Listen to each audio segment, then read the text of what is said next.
నమస్కారం. లక్ష్మీ పంచాంగం ఛానల్‌కు స్వాగతం. శ్రీమాత్రే నమః. అందరికీ శుభోదయం.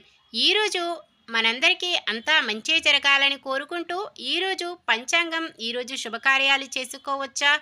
ఇంకా ఈరోజు దినఫలాలు మరియు ఈరోజు పండుగ దాని ప్రత్యేకత తెలుసుకుందాం. మంచి మాట. మీకు కాలం అనుకూలంగా లేనప్పుడు మీరే కాలానికి అనుకూలంగా మెలగండి. ఏమీ తెలియనప్పుడు మౌనంగా ఉండాలి. అలాగే అన్నీ తెలిసినప్పుడు కూడా మౌనంగానే ఉండాలి. ఈరోజు పంచాంగం చూద్దాం. శ్రీ క్రోధినామ సంవత్సరం, ఉత్తరాయణం, వసంత ఋతువు, వైశాఖ మాసం, కృష్ణపక్షం, మే 28, 2024 మంగళవారం. సూర్యోదయం ఉదయం 5:45 సూర్యాస్తమయం సాయంత్రం 6:41 చంద్రోదయం రాత్రి 11:21 చంద్రాస్తమయం ఉదయం 10:52 తిథి పంచమి మధ్యాహ్నం 3:22 వరకు, తదుపరి షష్ఠి. నక్షత్రం ఉత్తరాషాఢ ఉదయం 9:25 వరకు, తదుపరి శ్రవణం. కరణము తైతుల మధ్యాహ్నం 3:22 వరకు, తదుపరి గరిజ. రాత్రి 2:32 వరకు, తదుపరి వనిజ. యోగము బ్రహ్మము రాత్రి 1:56 వరకు, తదుపరి ఇంద్రము. అశుభ సమయాలు రాహుకాలం మధ్యాహ్నం 3:27 నుండి 5:04 వరకు. యమగండం ఉదయం 8:59 నుండి 10:36 వరకు. గుళిక కాలం మధ్యాహ్నం 12:13 నుండి 1:50 వరకు.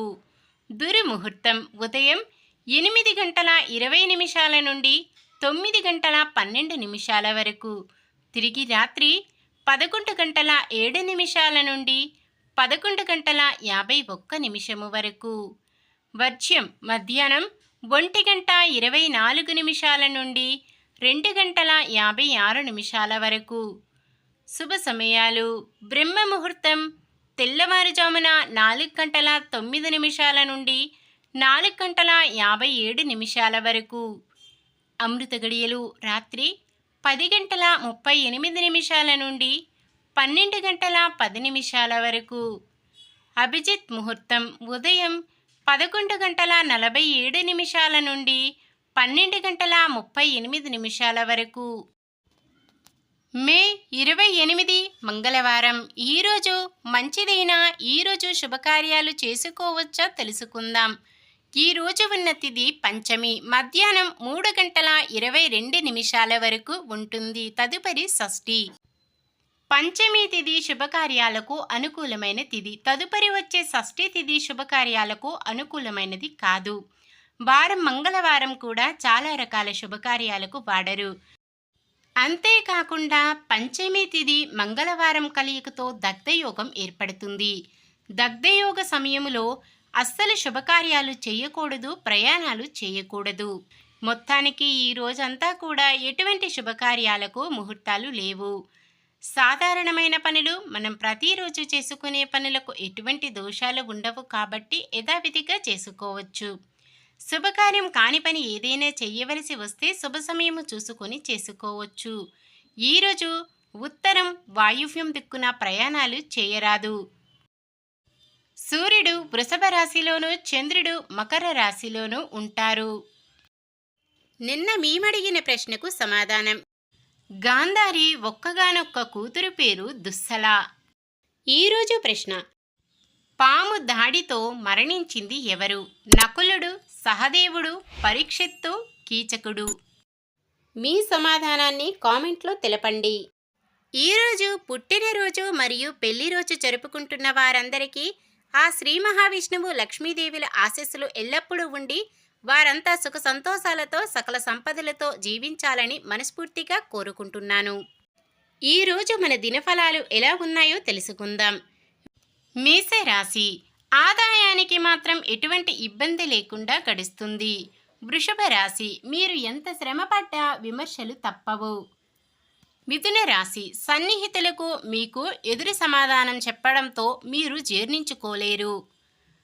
కర్కాటక రాశి ముఖ్యమైన పనులు వాయిదా వేయక తప్పదు. సింహరాశి ఇతరులను అనుసరించకుండా మీ దారిలో మీరు నడుస్తారు.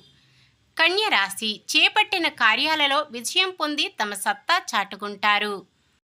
తులారాశి కుటుంబంలోని అందరి ప్రేమనురాగాలు పొందుతారు. వృశ్చిక రాశి చేతికి అందే సొమ్ము అందక అవస్థలు పడతారు. ధనుస్సు రాశి కుటుంబంలోనూ సంఘంలోనూ మీరంటే ఇష్టపడేవారు పెరుగుతారు. మకర రాశి చిరకాల స్వప్నం ఫలించి విద్యార్థులు అనుకున్న లక్ష్యాలు సాధిస్తారు. కుంభరాశి ఎంతటి నిర్ణయమైనా సమయానికి తీసుకుంటారు. మీనరాశి పలుకుబడి హోదాలు కలిగిన వారు పరిచయమై సహాయపడతారు. ఇది ఈ రోజుటి పంచాంగం. మన గ్రహస్థితి ఎలా ఉన్నా ఆ భగవంతుని దీవెనలతో మనమంతా చల్లగా ఉండాలని మనస్ఫూర్తిగా కోరుకుంటున్నాను. మన బలానికి దైవ బలం తోడైతే అద్భుతాలు జరుగుతాయి. ప్రతిరోజు మర్చిపోకుండా దైవనామ స్మరణం చేయడం మంచిది. ఈ వీడియో నచ్చితే లైక్ చేయండి. మన వాళ్ళందరికీ ఉపయోగపడవచ్చు, షేర్ చేయండి. మన ఛానల్ని ఎవరైనా కొత్తగా చూస్తున్నట్లయితే సబ్స్క్రైబ్ చేసుకోండి. పక్కనే ఉన్న బెల్ ఐకాన్ని క్లిక్ చేసి ఆల్ అనే ఆప్షన్ని సెలెక్ట్ చేయండి. నమస్కారం. లోకా సమస్త సుఖినో భవంతు.